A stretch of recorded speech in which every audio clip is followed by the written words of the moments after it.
So I'm sitting here finalizing the nib and ink part of the handout, and it occurred to me as I got to this particular section that it's a section that about something I always get asked about, and that is, how is it my spacing is so consistent? Well, you know, when you build a grid and it is absolutely magical, and it really works, and it works in lots of different ways, really sort of subtle ways, it really helps you to generate more even and consistent writing. So I'm going to do a little bit of writing for you using xheight 303 and this grid. So this grid came out in 2017. It was landscape. I've turned it to a portrait grid, and it really is quite impressive. I'm sitting here writing and thinking, wow, this really works. Now, there are a couple things, not issues, a couple of things to be aware of with this grid. It's quite tall, so it can be a little bit difficult to write in if you are only using your fingers. You really need to use sort of wrist and muscular movement together. And the finger movement is to sort of apply a little bit of pressure and to go around the terms. So I've just done a whole page of this and I just felt that I wanted to share this with you. So this is the majuscule angular confinement grid, and you'll see page numbers because that's the page number in the class. Now it's a shaded grid because in my Copperplate script, I built this grid so that everything sits within this grid, even both the majuscules and the minuscules. But I'm only going to write the minuscules.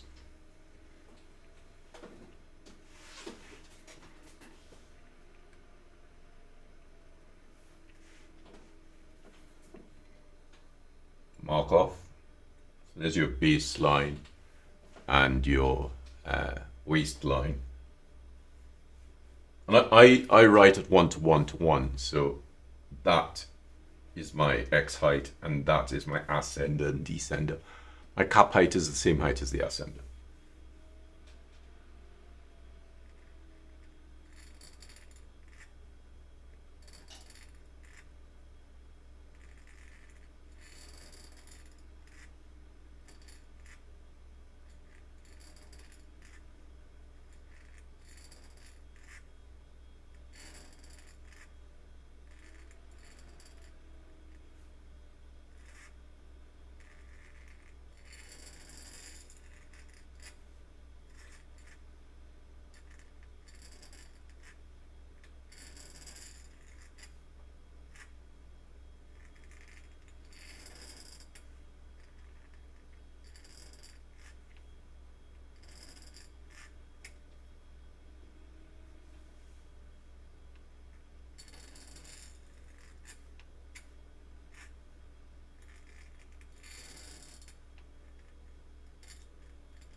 So now I like my Copperplate script to be a little bit narrower.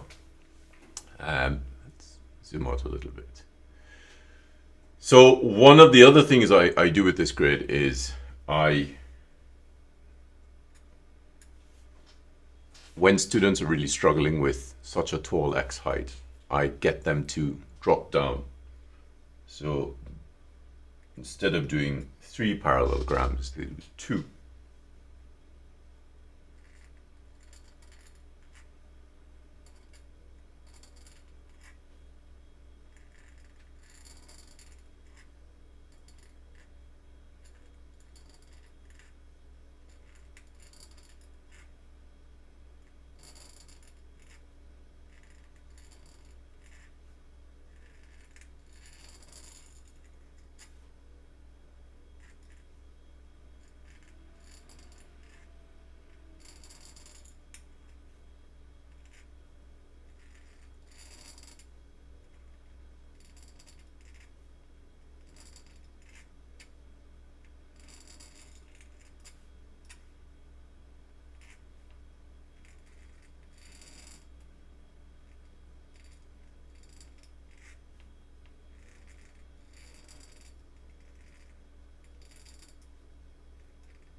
So the grid works really well for this kind of thing. And there are a couple other aspects to it,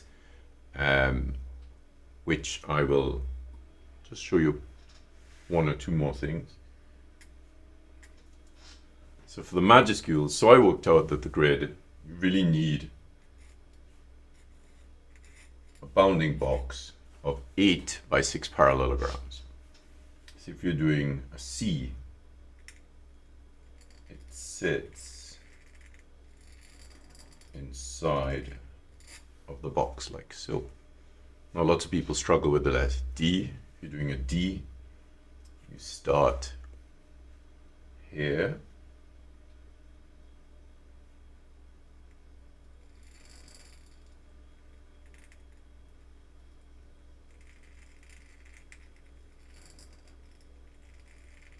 And by following the lines, so you can see I'm one parallelogram here,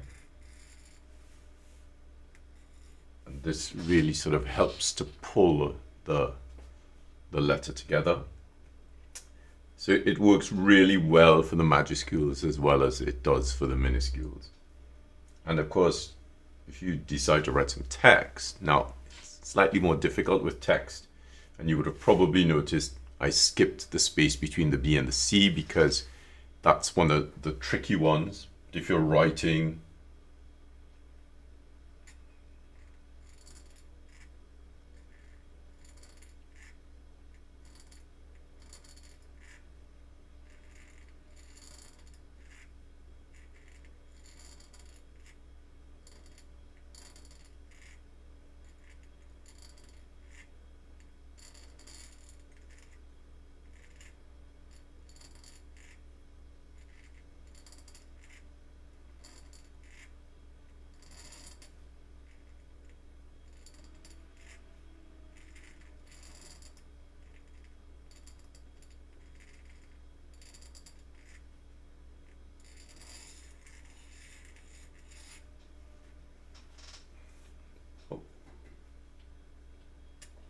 and the grid even tells you where the jot on the I needs to sit.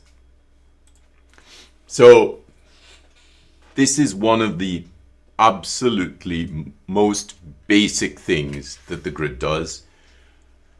And from this grid, I was able to augment sort of 18 different grids.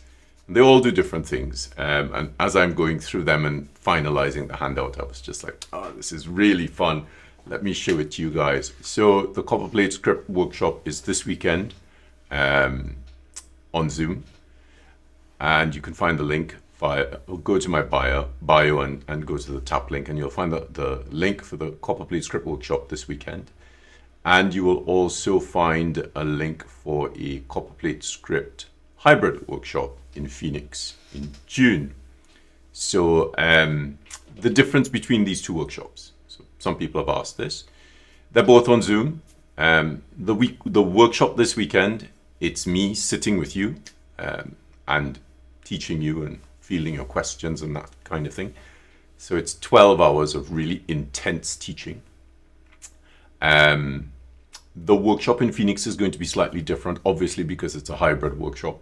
So if you are in the classroom, so those of you who can come to the classroom, by all means, come to the class. It would be great to meet you.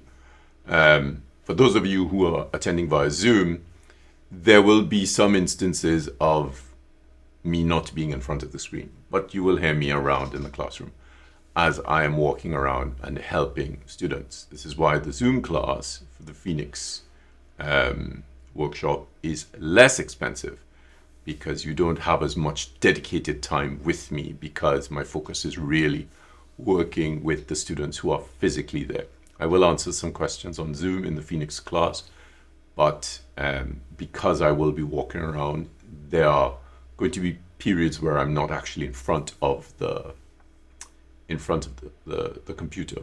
So that's the reason why there's a price difference. So come to the physical workshop. So I hope that's helped you a little bit in some of the issues you might be having with Copperplate Script. These grids are free. You can find them on my Shopify site. and they are really fun and exciting to work with. So I look forward to seeing you at the workshop on this weekend or in June. I believe, I can never remember the dates, you know. It is June the 29th and 30th in Phoenix. All right. Thanks very much.